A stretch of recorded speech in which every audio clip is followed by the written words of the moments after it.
Hello everyone, welcome back to the channel Last Minute Revision with RSM and here I am back with another video. So this is the part 1 of cost accounting. तो costing के MCQs आज हम कुछ discuss करने वाले हैं. तो अगर आप पहली बार चैनल पे आए हो तो बाकी के भी सारे वीडियोस मैंने अपलोड कर लिए हैं फाइनेंशियल अकाउंटिंग के. अगर वो आपने अभी तक नहीं देखे तो प्लेलिस्ट बना के रखा है MCQs ऑफ TYBCom, तो वहाँ पे जाके सारे के सारे आप MCQs चेक कर सकते हैं. काफ़ी सारे कंसेप्ट आपके उसमें रिवाइज हो जाएंगे. तो आज हम डिस्कस करेंगे कॉस्ट अकाउंटिंग के कॉस्टिंग के कुछ एमसीक्यूज जो आपके एग्जाम रिलेटेड काफ़ी इंपॉर्टेंट है और बेसिक्स को भी हम इसमें डिस्कस करने वाले हैं वन बाय वन. तो स्टार्ट करते हैं. आज का फर्स्ट क्वेश्चन है, if actual cost is more than standard cost, अगर आपकी एक्चुअल कॉस्ट स्टैंडर्ड कॉस्ट से ज़्यादा रही then it is called as favourable, adverse, nil या नन ऑफ द अबव. तो right answer for this question is adverse. देखो, हमने अगर बात करें स्टैंडर्ड कॉस्टिंग की तो स्टैंडर्ड कॉस्टिंग में हम दो कॉस्ट के ऊपर ध्यान रखते हैं. एक होता है एक्चुअल कॉस्ट और एक होता है standard cost.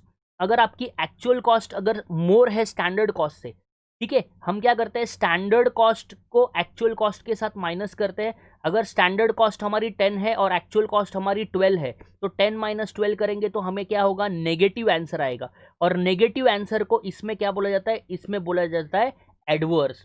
If you remember, इस चैप्टर में 3 टाइप के वेरिएंसेस होते हैं, material price variance, material usage variance, material cost variance. Similarly labour rate variance, labour efficiency variance and labour cost variance. ये तीनों के फॉर्मूलाज काफ़ी अच्छी तरीके से पढ़ के रखना, यहाँ से काफ़ी सारे MCQs बन सकते हैं. ठीक है, चलो आगे बढ़ते हैं. If selling price increases, this is the question related with marginal costing. If selling price increases the break even point will, अगर आपकी सेलिंग प्राइस बढ़ेगी तो ब्रेक इवन पॉइंट पे उसका क्या इंपैक्ट होगा, डिक्रीज होगा, इंक्रीज होगा, नो इफेक्ट होगा या नन ऑफ द अबव होगा. तो ध्यान रखना, जब आपकी सेलिंग प्राइस बढ़ती है तो ब्रेक इवन पॉइंट भी बढ़ेगा. सेलिंग प्राइस के साथ साथ ब्रेक इवन पॉइंट जो है वो भी आपका बढ़ता जाएगा. अगला point, the formula for margin of safety. Margin of safety is what, MOS. तो MOS is margin of safety. This is from the marginal costing. Formula बराबर से पढ़ के रखे, वहां से MCQ बन सकते हैं. Profit divided by PVR, actual sales minus break even sales, both A and B, sales minus contribution. ठीक है, सेल्स माइनस कॉन्ट्रीब्यूशन. तो इनमें अगर आप ध्यान से देखो, अगर फॉर्मूला पता है तो profit divided by PVR is also the formula of marginal costing. Actual sales minus break even sales is also the formula of marginal costing. मतलब इसका सही आंसर है बोथ A एंड B. तो आपको ध्यान रखना है, मार्जिन ऑफ सेफ्टी का formula profit divide by PVR से भी आप कैलकुलेट कर सकते हैं और जो आपके एक्चुअल सेल्स में से ब्रेक इवन पॉइंट का आंसर आएगा उसको भी माइनस करके आप ढूंढ सकते हैं.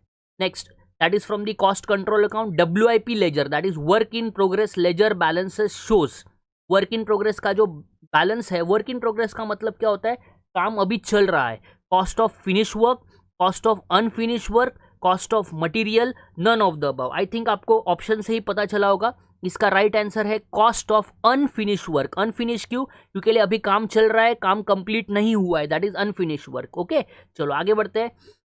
क्वेश्चन नंबर 5 में जाएंगे. The difference between actual quantity and standard quantity multiplied by standard price is, ये पूरा फॉर्मूला है, ये पूरा का पूरा फॉर्मूला है. मैं आपको बताता हूं कैसे इसको ध्यान में रखना है. Material price variance, material usage variance, material labour rate, labour efficiency. ठीक है, तो इसका राइट आंसर है मटेरियल यूसेज वेरिएंस. अब ध्यान से समझना हमको कैसे कैलकुलेट करना है और कैसे आपको फॉर्मूला को याद रखना है. देखो, हम अगर बात करें material price variance, material usage variance और मटेरियल कॉस्ट वेरिएंस. ठीक है, मटेरियल प्राइस, तो ये जो बीच में है this is called as price. ये जो यूसेज है, यूसेज से आपको याद रखना है क्वांटिटी. अब मैं फॉर्मूला कंस्ट्रक्ट कर रहा हूं, ध्यान से. प्राइस है तो आपका फॉर्मूला बनेगा standard price minus actual price multiplied by actual quantity. ठीक है, प्राइस है तो ब्रैकेट में प्राइस आएगा, क्वांटिटी है तो ब्रैकेट में क्वांटिटी आएगा. Standard quantity minus actual quantity multiplied by standard price. ठीक है, और कॉस्ट वेरिएंस में क्या हम करते हैं, इन दोनों को मल्टीप्लाई करना है. देखो कैसे कर रहा हूं, standard quantity multiplied by standard price, इसको मैंने इससे मल्टीप्लाई कर दिया, minus actual quantity multiplied by actual price. ये 3 है आपके फॉर्मूले मटेरियल प्राइस वेरिएंस के। अगर हम लेबर के फॉर्मूलाज देखें तो लेबर में एक शॉर्टकट है जो आपको याद रखना है। जहां पे भी आपने प्राइस लिखा है, पी को आपको सब्सटीट्यूट करना है आर से और क्यू को आपको सब्सटीट्यूट करना है एच से। जैसे labour rate variance, labour efficiency variance और लेबर कॉस्ट वेरिएंस।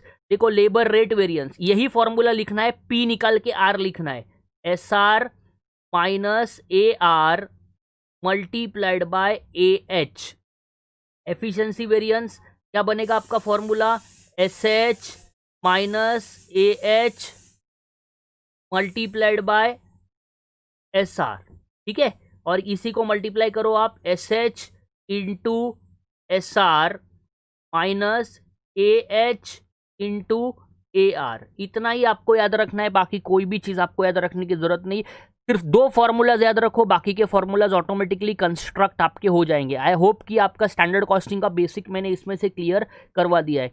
तो क्या बोल रहा है ये, the difference between actual cost and standard cost multiplied by standard price. ठीक है, क्या बोल रहा है ये कि difference between actual quantity and standard quantity. Quantity कौन से वेरिएंस में आता है, तो मैंने आपको बताया था क्वांटिटी आता है यूसेज के वेरिएंस में। तो इसका राइट आंसर बना मटेरियल यूसेज वेरिएंस। ओके, चलो आगे बढ़ते हैं।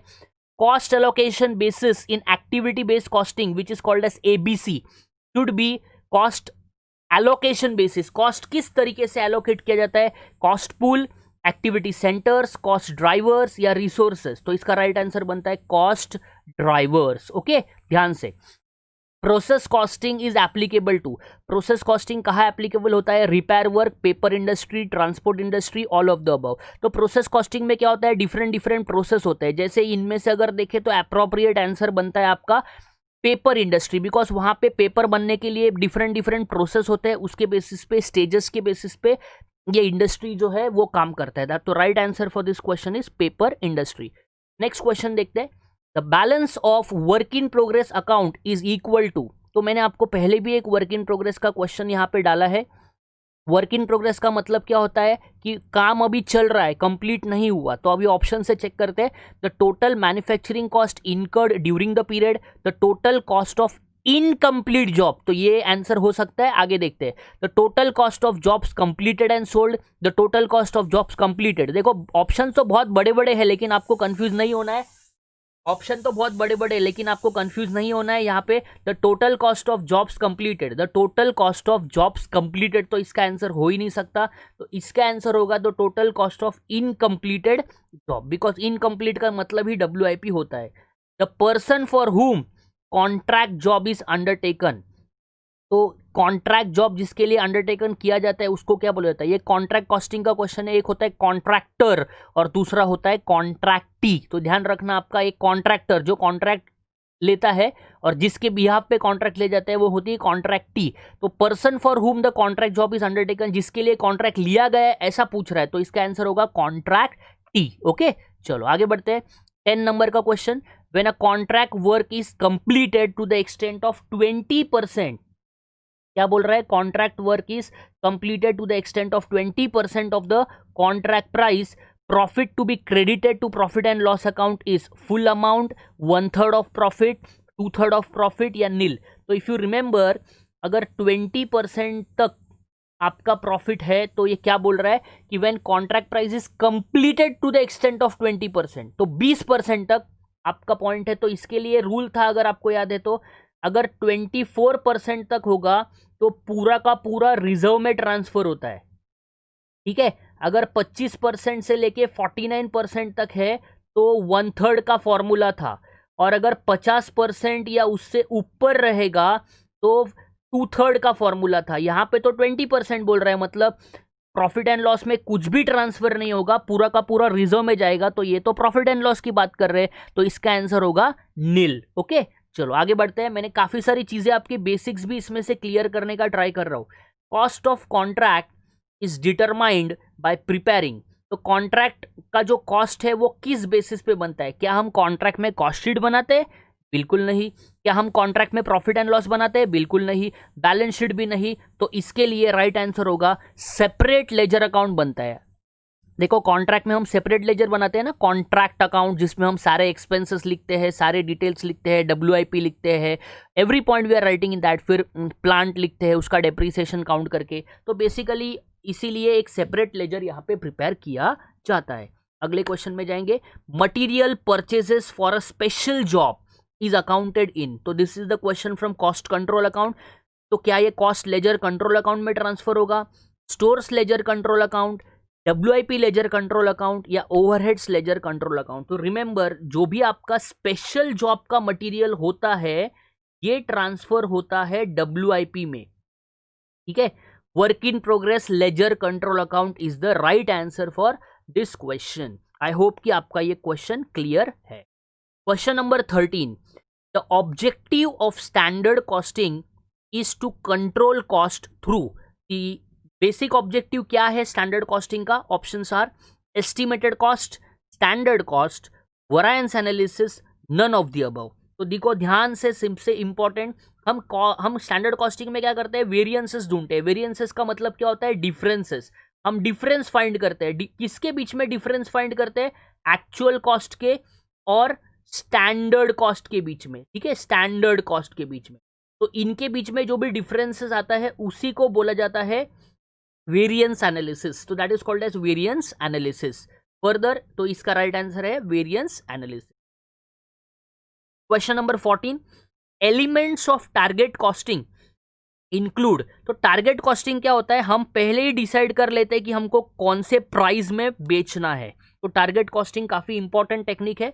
तो that means we are targeting the customer, हम कस्टमर्स के एक्सपेक्टेशंस को देखते हैं और उसके बेसिस पे पहले ही डिसाइड कर लेते हैं कि ये प्रोडक्ट का कितना प्राइस होगा। कस्टमर से राय लेते हैं, कस्टमर्स हमको अगर बताएंगे कि इतना प्राइस में हम आपका प्रोडक्ट परचेस करने को रेडी है, तो उतने प्राइस में ही हम प्रोडक्ट बनाने का ट्राई करते हैं। जैसे टाटा का नैनो कार जो है इसका बेस्ट एग्जांपल है, ठीक है। कस्टमर ने सोचा 1 लाख के अंदर मुझे कार मिल सकती है, तो टाटा ने क्या ट्राई किया, 1 लाख के अंदर नैनो कार मैन्युफैक्चरिंग करना है।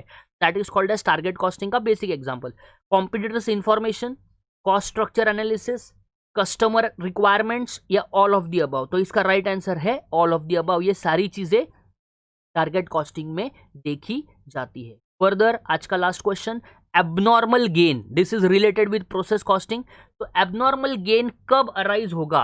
Abnormal gain arise when abnormal loss is avoided, output quantity is more than input, there is reduction in normal loss, and none of the above. देखो अगर आपको फॉर्मेट थोड़ा सा पता है, याद है, तो हम क्या करते हैं, हम इनपुट लिखते हैं, इनपुट में से हम नॉर्मल लॉस को माइनस करते हैं, तो हमें आंसर मिलता है एक्सपेक्टेड आउटपुट।